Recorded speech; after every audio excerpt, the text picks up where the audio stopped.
სიკაპიტულაციას აცხადებს ტრამპის წინაშე პეკინში გამართული კატასტროფული შეხვედრის შემდეგ და ეს ნიშანი თავად მოლაპარაკების მაგიდაზე გამოჩნდა. ამ ხუთშაბათს 2026 წლის 14 მაისს ჩინეთის ლიდერმა სცადა დონალდ ტრამპის ჩამოსვლა ძალაუფლების დემონსტრაციად ექცია. მაგრამ კულისებში სისაუბარში შევიდა შეშფოთებული ტაივანით, ტარიფებით, ტექნოლოგიითა და ენერგიით. და კიდევ უფრო სერიოზული ფაქტორით, ირანში ომით, რომელმაც ნავთობი, სანქციები და ჰორმუზის სრუტე ამერიკული ზეწოლის ცენტრში მოაქცია. ჩინეთის ლიდერს საუბარი გამარჯვების გამოცხადებით არ დაუწყია. მან ისაუბრა თუკიდიდეს მახეზე, არასტაბილურობასა და კონფლიქტის რისკზე, რადგან იცოდა, რომ დონალდ ტრამპი ჩინეთში მივიდა იმ იარაღით, რომელსაც პეკინი ნამდვილად სცემს პატივს, ტარიფებით, ტექნოლოგიით, სამომხმარებლო ბაზრით და ენერგორესურსების მარშრუტებზე ზეწოლით. თუკიდიდეს მახე იყო ყველაზე გამამხილველი გზავნილი. ეს გამოთქმა მიუთითებს ომის რისკზე, როდესაც აღმავალი ძალა ეწინააღმდეგება დომინანტურ ძალას. როდესაც სი ცზინპინი ამ ტერმინს იყენებს ტრამპის წინაშე, ის არ ლაპარაკობს როგორც მშვიდი ადამიანი. ის აღიარებს, რომ შეერთებულ შტატებთან დაპირისპირება ჩინეთისთვის საშიშ ზღვარს მიუახლოვდა. პეკინი სურს განვითარება, სურს ტექნოლოგიებში დომინირება, სურს ტაივანზე ზეწოლა, სურს გავლენის გაფართოება ახლო აღმოსავლეთში, მაგრამ იცის, რომ ტრამპთან არასწორად გათვლილი დაპირისპირება შეიძლება ძალიან ძვირი დაუჯდეს. ეხლა ყველაფერს გეტყვი, მაგრამ ჯერ არხზე უნდა გამოიწერო, რომ კარგად გააგრძელო ყურება.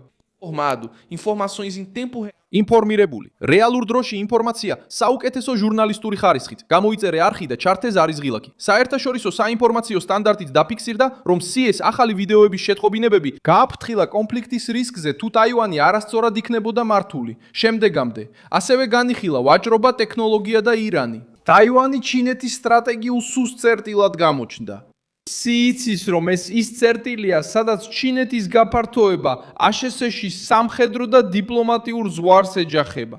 როდესაც პეკინი ამტკიცებს, რომ ტაივანი შიდა საკითხია, ის ცდილობს ვაშინგტონი ყველაზე მგრძნობიარე წყნარი ოკეანის რეგიონიდან განარიდოს. მაგრამ ტრამპი პეკინში ჩვეულებრივი სტუმარივით არ ჩასულა. შეხვედრა თავაზიანობაზე არ ყოფილა. საუბარი იყო იმაზე, ვის უფრო მეტი ზიანი მიადგებოდა, თუ დაპირისპირება კონტროლიდან გამოვიდოდა. ტარიფებმაც დიდი გავლენა იქონია. ჩინეთი დამოკიდებულია ექსპორტზე, უცხოელ მომხმარებლებთან წვდომაზე და სტაბილურობაზე, რათა თავისი ინდუსტრიული მანქანა მუშაობდეს. ყველაფერი კიდევ უფრო გაამწვავა ირანმა. სი უკვე შეშფოთებული იყო ტაივანით და ტარიფებით, მაგრამ ირანში ომმა ეკონომიკური ბომბი დაუდო პეკინს მაგიდაზე. ჩინეთი ყიდულობს ენერგიას, დამოკიდებულია საზღვაო მარშრუტებზე და იყენებს თავის ურთიერთობას თეირანთან როგორც გავლენის ბერკეტს შეერთებული შტატების წინააღმდეგ. უბრალოდ ტრამპმა ეს ურთიერთობა თავად შეხვედრის თემად აქცია. როიტერის ინფორმაციით, ირანში ომმა ვიზიტი მთლიანად მოიცვა. ბოლო დროს ჰორმუზის მახლობლად გემებზე თავდასხმების და ამერიკის ზეწოლის ფონზე, რომ პეკინს თეირანზე უფრო აქტიური როლი ეთამაშა. შეხვედრის შემდეგ თეთრმა სახმა განაცხადა, რომ ტრამპი და სი შეთანხმდნენ, რომ ჰორმუზის სრუტე ღია უნდა დარჩეს და ირანმა ბირთვული იარაღი არ უნდა მიიღოს. ეს არის ის მომენტი, რომელიც შეხვედრის შეფასებას ცვლის. სი მხოლოდ ჩინეთის ვაჭრობას არ იცავდა. ის ცდილობდა ირანში ომი პირდაპირ ჩინეთის ეკონომიკაზე არ ასახულიყო. ჰორმუზის სრუტე ენერგიისთვის სასიცოცხლოდ მნიშვნელოვანი გზაა და რეგიონში არასტაბილურობა საფრთხეს უქმნის გემებს, დაზღვევას, ფასებსა და მომარაგებას. როიტერსის ინფორმაციით, ჩინეთის ნავთობის იმპორტი აპრილში დაახლოებით მეხუთედით შემცილდა ირანში ომისა და ახლო აღმოსავლეთში კრიზისის გავლენის ფონზე. ინდუსტრიული ძალისთვის ეს სიგნალია საფრთხის შესახებ. უსაფრთხო ჩინეთს არ დასჭირდებოდა მეტი ამერიკული ნავთობის შეძენის განხილვა, რათა შეემცირებინა დამოკიდებულება დაძაბულ მარშრუტზე. მაგრამ სწორედ ეს აისახა შეხვედრის რეზიუმეში. ზეწოლა მანამდე დაიწყო, სანამ დონალდ ტრამპი ოთახში შევიდოდა. 11 მაისს ვაშინგტონმა გამოაცხადა სანქციები 3 პირისა და 9 კომპანიის წინააღმდეგ, რომლებიც ბრალდებულნი არიან ირანული ნავთობის ჩინეთში გაგზავნის დახმარების დარებაში. ეს ზომები შეეხო ქსელებს ჰონგ-კონგში, არაბთა გაერთიანებულ საამიროებსა და ომანში, მიზნად ისახავდა ირანის რეჟიმისა და ისლამური რევოლუციური გვარდიის მიერ გამოყენებული ფინანსების შეწყვეტას. ანუ დონალდ ტრამპი პეკინში მივიდა მას შემდეგ, რაც დაარტყა ჩინეთსა და ირანს შორის ყველაზე მგრძნობიარე კავშირს, ნავთობი, ლოგისტიკა და დაფინანსება. სი ცზინპინმა მხოლოდ ამერიკელი პრეზიდენტი არ მიიღო. მან მიიღო ადამიანი, რომელმაც ახლახან დაარტყა იმ მექანიზმს, რომელიც პეკინს ირანთან აკავშირებს. როიტერსმა აპრილში გაავრცელა ინფორმაცია, რომ ირანში 28 თებერვალს ომის დაწყებიდან 3000-ზე მეტი ადამიანი დაიღუპა ირანის სასამართლო სამედიცინო უწყების ცნობით. ეს რიცხვი დაგვეხმარება გავიგოთ, რატომ გახდა ეს თემა ასე მნიშვნელოვანი. კრიზისი აბსტრაქტული არ იყო.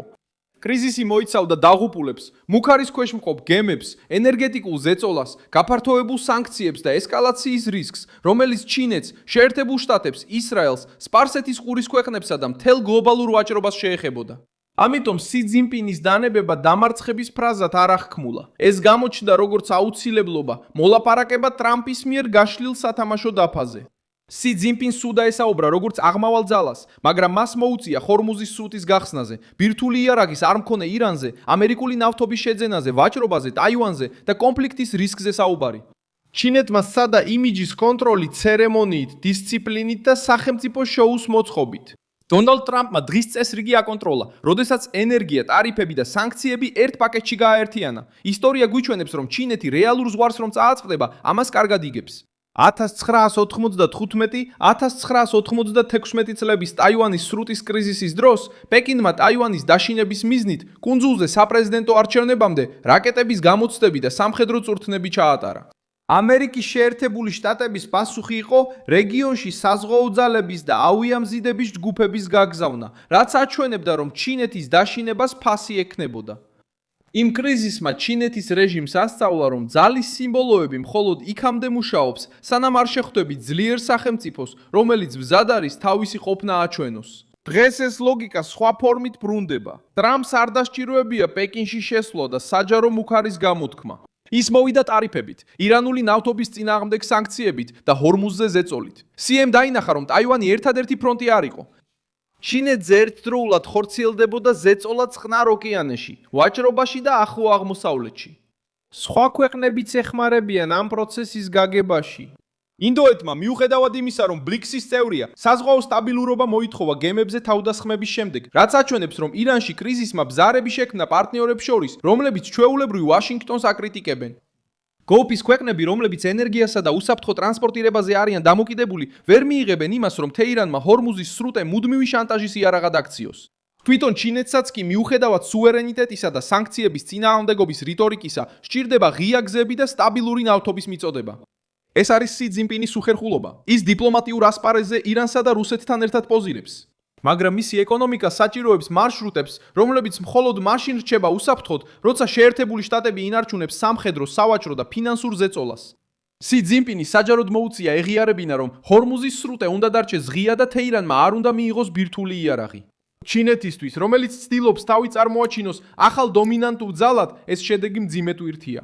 მე ვარ მილსონ ალვესი, გლობალი და ჩემი მიზანია ყოველდღე მოგაწოდო სიმართლეზე დაფუძნებული სანდო ინფორმაცია. ახალი ამბების ბულები ვიდეოს აღწერაშია. მოიწონე ეს ვიდეო, გამოიწერე არხი და ბოლოს გადახედე კომენტარებს, რომ კიდე უფრო მეტად ჩაერთო მილსონ ალვესის საზოგადოებაში.